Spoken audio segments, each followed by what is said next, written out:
en 1958. Et finalement, on a découvert un premier cas de maladie causée par ce virus de singe dans notre pays. Donc, comme j'ai dit, début des années 70. Et depuis, ça évolue par petites endémies, surtout en périphérie des zones où il y a beaucoup d'arbres, donc de forêts, parce que tout simplement, c'est un virus qui vient de l'animal et qui s'est transmetté à l'homme dès lors que l'homme entrait en contact avec l'animal. Et l'animal, c'est essentiellement le singe, même si effectivement on soupçonne un peu la plupart des rongeurs.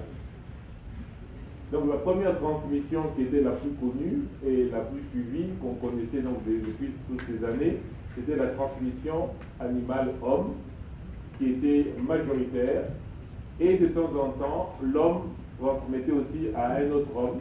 Donc ça faisait animal-homme à peu près 2/3, et puis 1/3 homme à homme. Ça, c'est ce qu'on connaissait avant et qu'on a suivi.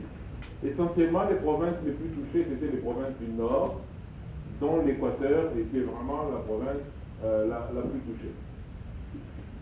On avait ainsi, chaque année, un certain nombre de cas qui apparaissaient. Bon an, mal an, ça pouvait aller à 2000, 3000, 200. Ça changeait régulièrement, mais c'était quelque chose que l'on suivait régulièrement et qui était bien connu. Depuis 2021-2022, on a vu le nombre de cas commencer à augmenter.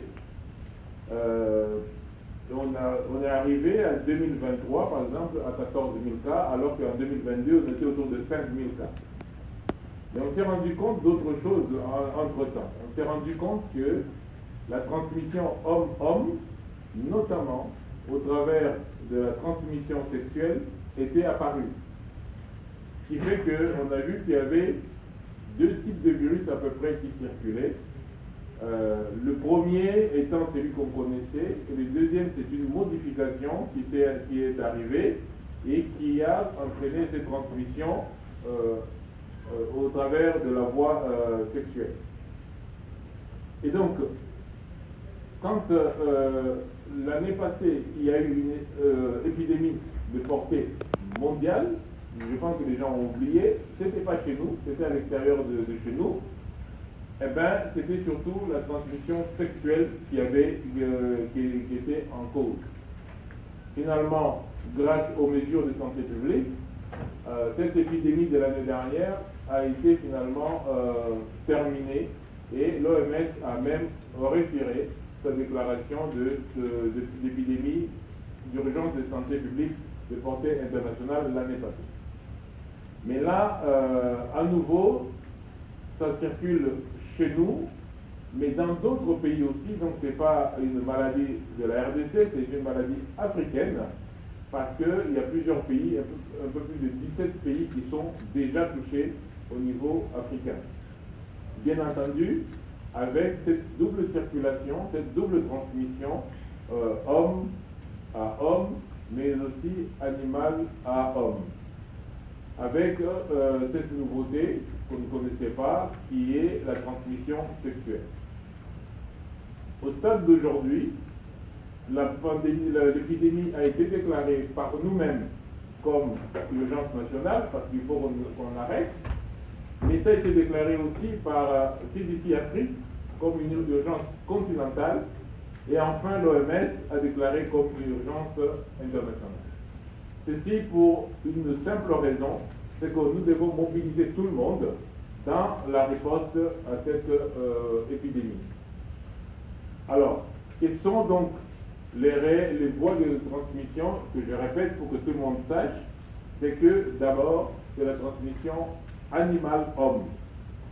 Quand on consomme la viande d'un animal infecté, quand on touche ou on est en contact avec un animal infecté, quand on touche ou on consomme la viande d'un animal trouvé mort, eh bien, toutes ces conditions-là peuvent faire cette transmission animal-homme.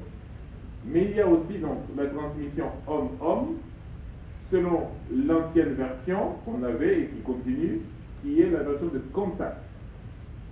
Quelqu'un qui est malade, qui entre en contact avec quelqu'un d'autre, c'est-à-dire surtout les fluides corporels, peuvent effectivement contenir du virus, au point que le contact direct entre quelqu'un qui est malade et quelqu'un qui ne l'est pas peut entraîner la contamination.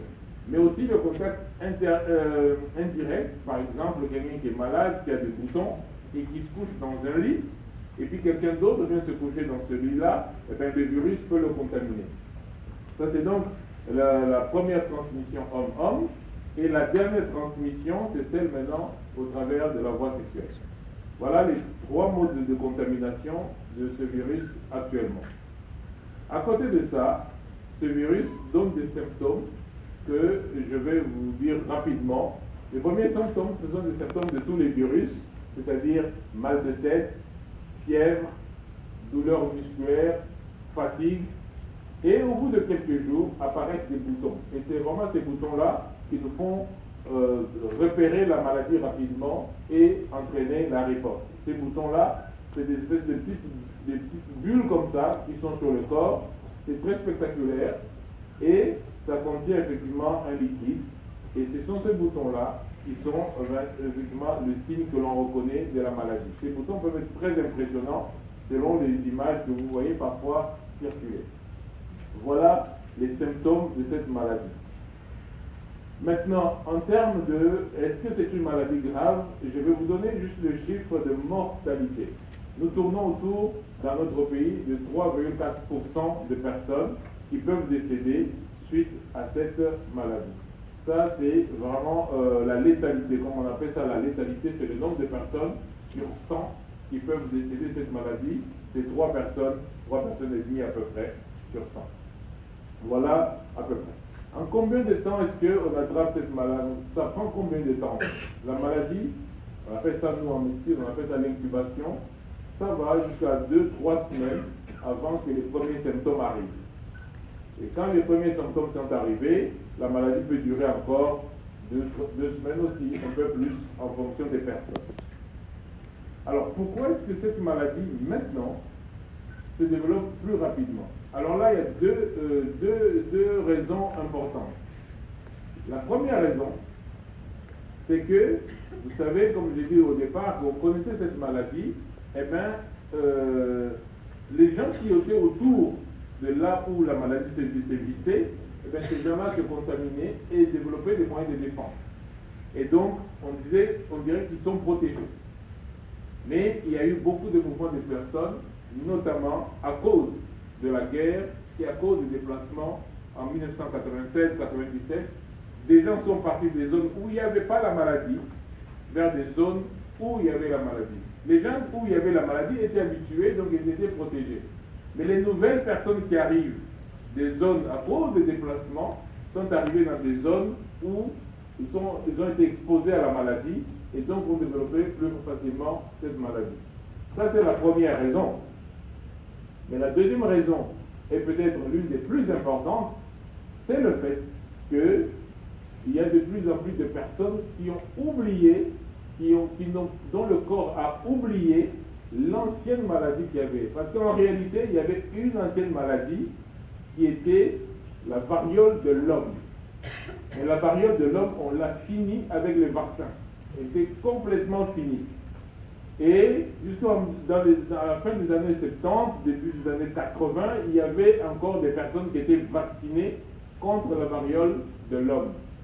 Et ceux qui étaient vaccinés contre la variole de l'homme, eh bien, quand la variole de singe est arrivée, ils étaient aussi protégés par le même vaccin. Le problème, c'est qu'il y a de moins en moins de gens qui étaient nés avant 1980. Ce qui fait qu'aujourd'hui, les jeunes ne sont pas protégés par l'ancienne vaccination qu'on donnait contre la variole de l'homme. Et ça explique aussi le fait que les gens non protégés puissent être contaminés. Voilà à peu près l'histoire et la situation de cette maladie. Alors comme j'ai dit, aujourd'hui elle touche plus de 17 pays d'Afrique et donc c'est pour cela qu'on parle d'une urgence de niveau continental. Mais deuxièmement, pour notre situation à nous, en RDC, les chiffres sont qu'on a 16 700 cas notés, ça c'est les derniers chiffres, avec un peu plus de 570 personnes décédées. Cette maladie, on voit aussi une nouveauté quand même, c'est qu'elle touche de plus en plus de jeunes. Et on a beaucoup d'enfants de moins de 15 ans qui sont touchés. Je rappelle donc le mode de contamination, c'est surtout le contact direct, le contact avec l'animal et la transmission.